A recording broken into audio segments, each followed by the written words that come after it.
I'm going to continue with lessons and blessings from our life challenges and unexpected detours. I talked about on my birthday, most recent, this is recording in May of 2023, and in November 26th in 2022, the previous segment, I shared with you the details of that. So before that, in 1992, I experienced a home invasion. My oldest was 3 years old. It was around 2 weeks before Christmas. And before that, for a few weeks, I had a sense and a feeling that someone was watching us.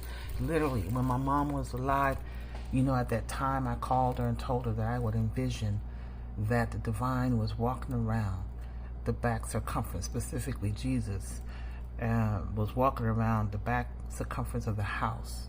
In order for me to go to sleep, I had to envision that.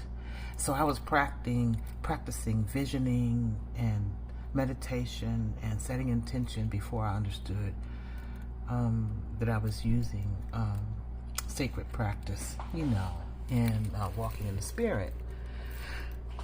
I had a restless night, and there was someone that I was seeing at the time had gone to Desert Storm, and they said, you have a double bolt lock, so keep the key in case you need to get out.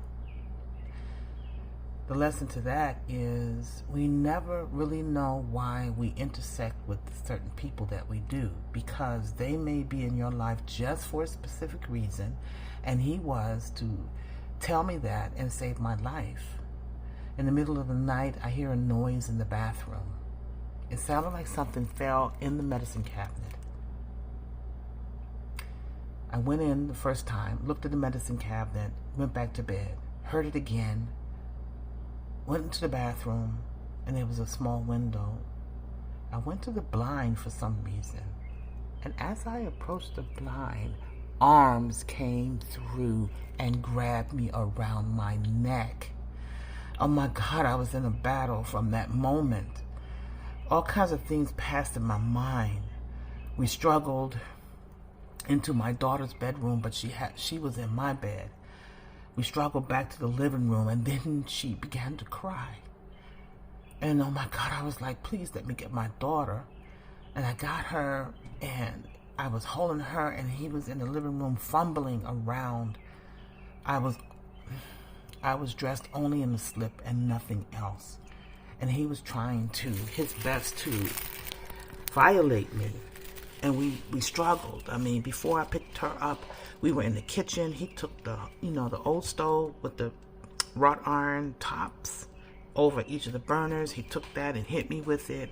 All I could see was combat boots and jeans, and I picked my baby up. We ended up in the living room behind the door. Like as you go out the door, you got the doorknob on this side, but you got the corner of the door, and she's behind me, and he's still trying to violate me. And I would reach my left arm up, and I was able to grab the keys that were in the door. And I opened the door, and he ran out something. But when I was in the bathroom when it first happened, I heard in my spirit, you shall not be harmed. And right after that, almost like a spirit took over. Nothing that I was doing, but it was just so traumatic. I never went back to the house. I left everything, had everything moved out, rented it out, and I eventually lost the house, because the people weren't paying the rent. And I had to commute. My commute changed. My daughter was small. I worked in Virginia, but I had to commute back to my mom's house in Maryland to take her to the babysitter. It was horrific. Yeah, it was horrific.